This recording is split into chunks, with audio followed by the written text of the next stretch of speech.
Hello दोस्तों, स्वागत है इस YouTube चैनल में। सी लैंग्वेज सीखने की इस सीरीज में आज हम बात करने वाले हैं प्रोजेक्ट के बारे में। मैंने ऑलरेडी पहले बोल चुका हूं कि मैं जब कंप्लीट लेक्चर पढ़ा दूंगा तो एक लास्ट में प्रोजेक्ट भी बनाएंगे। तो मैंने आज तक जितने भी लेक्चर पढ़ाया वो कंप्लीट हो चुका है सी लैंग्वेज का। आज मैं जो बनाने वाला हूँ, एक प्रोजेक्ट बनाने वाला हूँ जो सिंपल स्मार्ट कैलकुलेटर है। ठीक है, तो जितने भी लेक्चर मैंने पढ़ाया है उसी के अकॉर्डिंग मैंने एक सिंपल स्मार्ट कैलकुलेटर बनाया। जितने भी मैंने ऑपरेटर, फंक्शन, उसके बाद मल्टीप्लिकेशन, सब्ट्रैक्शन, डिवीजन कैसे करना है, नहीं करना, दो नंबर को ऐड कैसे करना है, सारी चीज़ें मैंने पहले पढ़ा चुका हूँ। फंक्शन कैसे बनाना है, उसको कॉल कैसे करना है, व्हाइल लूप, स्विच कंडीशन। तो उसी के अकॉर्डिंग मैंने क्या किया है, एक छोटा सा सिंपल स्मार्ट कैलकुलेटर बनाया है। इस कैलकुलेटर की खासियत क्या है कि इसमें आप दो नंबर को ऐड कर सकते हैं, दो नंबर को घटा सकते हैं और दो नंबर को डिवीजन भी कर सकते हैं, साथ ही साथ आप उसके मल्टीप्लिकेशन भी कर सकते हैं। लेकिन मैं एक बार डेमो दिखाना चाहता हूं कि एक बार रन करके देखते हैं कि एक्चुअल में क्या हो रहा है। ठीक है, फिर अब मैं आप प्रोग्राम बनाने का सिखाऊंगा कि कैसे मैंने इसको बनाया है। रन करके देखते हैं। देखिए आपके सामने स्क्रीन पे आ रहा है। मैंने एडिशन 2 नंबर लिया है, सब्ट्रैक्शन 2 नंबर, डिवीजन, मल्टीप्लिकेशन, उसके बाद एग्जिट किया मैंने प्रोग्राम को। सिंपल स्मार्ट कैलकुलेटर मैंने प्रिंटअप में लिखा हुआ है। ये सारी चीज़ें प्रिंटअप में लिखा हुआ है, ये भी प्रिंटअप में लिखा हुआ है। अब इंटर द ऑपरेशन नंबर, मुझे यहीं से एक ऑपरेशन को ऐड करना है। ठीक है, तो मैं पहला ऑपरेशन लेता हूँ कि ऑपरेशन नंबर 1 दिया मैंने। ठीक है, इसका मतलब क्या हुआ कि एडिशन 2 नंबर होगा। ठीक है, ये रहा। अब इंटर 2 नंबर, पहला नंबर मैंने लिया 4, फिर उसका बाद इंटर मारा, फिर उसका दूसरा नंबर लिया 8। अब देखिए द सम इज 12। ठीक है, तो सम इज 12 तो आ गया। इस सम का जो ऑपरेशन था वो कंप्लीट हो गया, द सम इज 12। फिर से क्या किया, कैलकुलेटर को फिर से रन कर दिया। ये कैसे हो रहा है, ये कैलकुलेटर फिर से रन कर रहा है। अभी तक ये एग्जिट नहीं हो रहा है क्योंकि मैं एग्जिट का भी बटन दिया हूँ। यहाँ पर एग्जिट का मैंने भी ऑपरेशन दिया है कि अगर 5 दबाऊं तो ये एग्जिट कर जाएगा, लेकिन मैंने अभी तक इसको एग्जिट नहीं किया, जिसके कारण से क्या कर रहा है, ये सिंपल कैलकुलेटर फिर से एग्जीक्यूट हो गया, रन कर रहे हैं।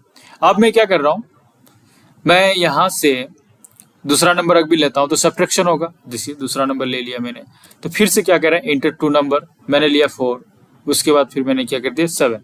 ठीक है, 4 - 7 तो कितना आ जाएगा, -3। देखिए द सब्ट्रैक्शन इज -3। ठीक है, तो ये -3 आ गया, लेकिन फिर से कैलकुलेटर रन कर गया। ये कैसे हो रहा है, मैं अभी आपको इंटरनली समझाऊंगा कि वो प्रोग्राम मैंने कैसे लिखा है। ठीक है, उसके बाद फिर क्या करें, इंटर द ऑपरेशन नंबर। अगर बाय चांस मैं यहाँ से जितने भी ऑपरेशन है, ये जितने भी ऑपरेशन है, इसके आउट ऑफ जो कंटेंट डालने की कोशिश करता हूँ। देखें, अगर 1 से 5 तक नहीं डालता हूँ, मैं डालता हूँ 9। ठीक है, अब क्या होना चाहिए, अब देखिए क्या हो गया, ऑपरेशन डज नॉट एग्जिस्ट, यानी कि जो 9 नंबर है वो 1 2 3 4 5 के अंदर है ही नहीं। देखिए यहाँ तक 1 से 5 तक है, लेकिन ये मैंने 9 डाल दिया, तो क्या हो गया, ऑपरेशन डज नॉट एग्जिस्ट, यानी कि ऑपरेशन एग्जिस्ट ही नहीं कर रहा है। ठीक है, फिर से कैलकुलेटर को रन कर दिया। अब मैं क्या करता हूँ, यार हो गया बहुत, मैं अब कैलकुलेटर नहीं चलाना चाहता हूँ। ठीक है, एग्जिट करते हैं 5 को और इंटर कर दिया। देखिए प्रोग्राम क्या हो गया, टर्मिनेट हो गया। अब इसको यहाँ से क्लोज कर सकते हैं। तो ये था सिंपल प्रोग्राम मैंने जो दिखाया डेमो। अब मैं बताना चाहूंगा कि कैसे मैंने इस प्रोग्राम को लिखा है। सबसे पहले मैंने यहाँ पर मेन के बात बता रहा हूँ कि मेन के अंदर मैंने क्या किया, देखिए मेन के अंदर गेट ch, और ये मेन के अंदर है। ये व्हाइल कंडीशन अब छोड़ दीजिए अभी फिलहाल के लिए, मैं इसको लास्ट में समझाता हूँ। पहले सबसे प्रिंटअप में आपने देखा, ठीक है, प्रिंटअप में आपने देखा, वहां पर मैं इस प्रोग्राम को रन करके साइड में दिखा रहा हूँ कि कैसी जो है इस सारी चीजें दिख रहा है। देखिए ये सारी चीजें आपको देखने को मिलेगा यहाँ पर। देखिए ये थोड़ा ज्यादा ही जो है मैंने साइज बड़ा करके रखा है। देखिए सिंपल स्मार्ट कैलकुलेटर जो लिखा हुआ है ये प्रिंटअप से आ रहा है।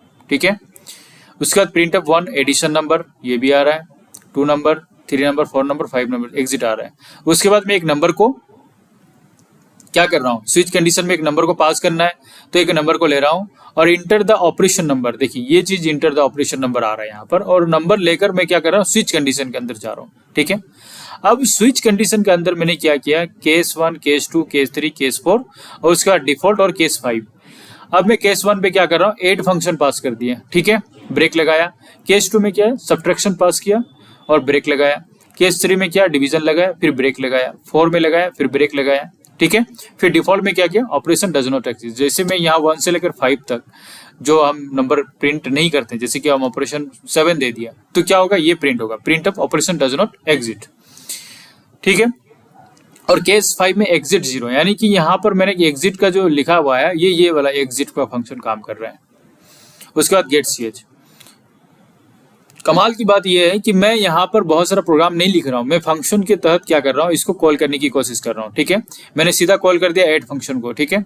अब मैं क्या कर रहा हूँ, यहाँ से वॉइड मेन के ऊपर मैंने क्या किया, ऐड फंक्शन को बना लिया। देखिए इसी को कॉल कर रहा हूँ मैंने यहाँ पर 3 number integer a, integer B, integer सी मैंने लिया, प्रिंट अप 2 नंबर। फिर उसके बाद मैं क्या करता हूँ, दोनों नंबर को एड्रेस दे दिया। देने के बाद क्या किया, मैंने दोनों को नंबर को जोड़कर सी में स्टोर करवा लिया और फिर उसके बाद मैंने सी से प्रिंट करवा दिया। सिंपल सा है।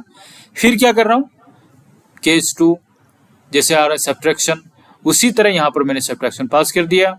फिर से उसी तरह सेम, प्लस की जगह माइनस कर दिया। अब डिवीजन है, आप देख रहे हैं,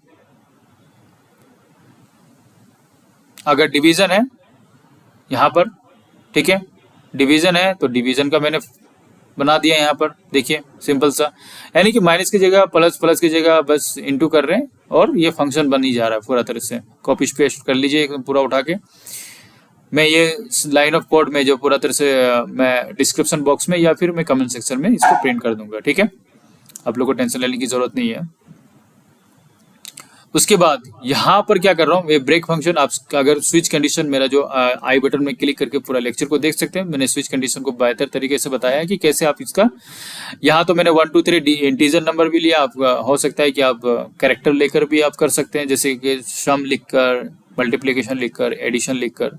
तो आपको बस क्या कहते हैं, सिंगल कोट में उसको रखना है, ठीक है, और कैरेक्टर में उसको रहना है। तो ये चीजें थी। उसके बाद ब्रेक लगाना है। ब्रेक का मतलब कि ये फंक्शन जैसे काम कर जाएगा वो ब्रेक करके टर्मिनेट होकर फिर क्या करेगा, इस लूप को। अब सबसे अच्छी बात ये है कि ये प्रोग्राम जो है बार बार कैसे एग्जीक्यूट हो रहा है। जब तक मैं एग्जिट बटन नहीं, मतलब 5 नहीं क्लिक करता हूँ, ये बार बार एग्जिट होता है। वो होता है व्हाइल कंडीशन। यानी कि आप यहाँ पर देखिए, सबसे पहले यहाँ पर देखिए, ये यहाँ पर मैं लिख के बता रहा हूँ। व्हाइल कंडीशन के अंदर आप कोई भी चीज अगर यहाँ 1 पास कर देते हैं और देखिए यहाँ पर, और इसके बीच में जो भी चीजें होती है वो ट्रू, यानी कि ये इनफाइनाइट हो जाता है, ये इनफाइनाइट हो जाता है। व्हाइल 1 इज इक्वल, ये इसके अंदर जितने भी चीजें लिखा जाएगा ये इनफाइनाइट हो जाता है, ठीक है। तो इसी तरह मैंने क्या किया, मैंने सारा प्रोग्राम लिखने के बाद मैंने व्हाइल कंडीशन के अंदर डाल दिया। देखिए व्हाइल कंडीशन ये लगाया यहाँ पर और ये वाला यहाँ पर, ठीक है, और पूरा प्रोग्राम इसके अंदर डाल दिया। इससे क्या हुआ कि जब तक मैं एग्जिट क्लिक नहीं करूंगा, एग्जिट 5 पे नहीं डालूंगा कीवर्ड से, तब तक ये प्रोग्राम क्या करेगा, रन करता रहेगा, ठीक है। और ये जब 5 होगा, एग्जिट 0 ये फंक्शन होता है जो एग्जिट करता है प्रोग्राम को एग्जिट करने में, ठीक है। और सिंपल सा है, एडिशन फंक्शन है, सब्ट्रैक्शन है, डिवीजन है, मल्टीप्लिकेशन है, इसको आप इजीली समझ सकते हैं। और खुद से जब करेंगे और भी फंक्शन जोड़ सकते हैं। आप जब से फंक्शन जोड़ेंगे, आप क्या करेंगे, सिंपल सा, ये केस 4 है, यहाँ पर केस 5 यहाँ पर दिया हुआ है, ठीक है। या तो ये आप ऊपर नीचे कर लीजिए इसको, या आप केस 6 लिख के और भी लिख सकते हैं फंक्शन, और भी लिख सकते हैं, जो भी आप करना चाहेंगे। इसके अंदर जितने भी और भी फंक्शन जोड़ना चाहेंगे आप इजीली जोड़ सकते हैं, लेकिन स्ट्रक्चर यही होगा, ठीक है। आई होप कि ये आपको समझ में आया होगा कि किस प्रकार से जो है इस प्रोग्राम को, ये जो मिनिमाइज और मैक्सिमाइज करते हैं, कंट्रोल दबा के आप जो है माउस पैड में उंगली, 2 उंगली से ऊपर नीचे करेंगे तो आप जो है इसको छोटा बड़ा कर सकते हैं। तो ये सिंपल स्मार्ट कैलकुलेटर का जो फंक्शन और जो प्रोग्राम का जो तरीका है मेरा, आपको आया कुछ समझ में आया होगा। और ये कोड मैं डिस्क्रिप्शन पर या फिर कमेंट सेक्शन में इसको प्रिंट करवा दूंगा, घबराने की जरूरत नहीं है। तो जल्दी से जाइए और मेरा जो आई बटन में क्लिक करके पूरे सीरीज को देखिए, ताकि जो है ये जो प्रोग्राम मैंने लिखा है ये इजीली आपको समझ में आए। और बिगिनर्स लेवल का मैंने प्रोग्राम सिखाया है पूरा तरह से 300 लेक्चर में, और काफ़ी अच्छे तरह से समझाया मैंने, थ्योरी बेसिस पे समझाया, फिर प्रैक्टिकल करके भी दिखाया है। तो मुझे लगता है कि आपको काफ़ी बेनिफिट होगा इस पूरे लेक्चर सीरीज से। और इसको कहीं ना सब सेव करके भी रख लीजिए इसको कहीं ना कहीं, ठीक है। Thanks for watching this video. I hope कि आपको ये समझ में आया होगा। Thank you.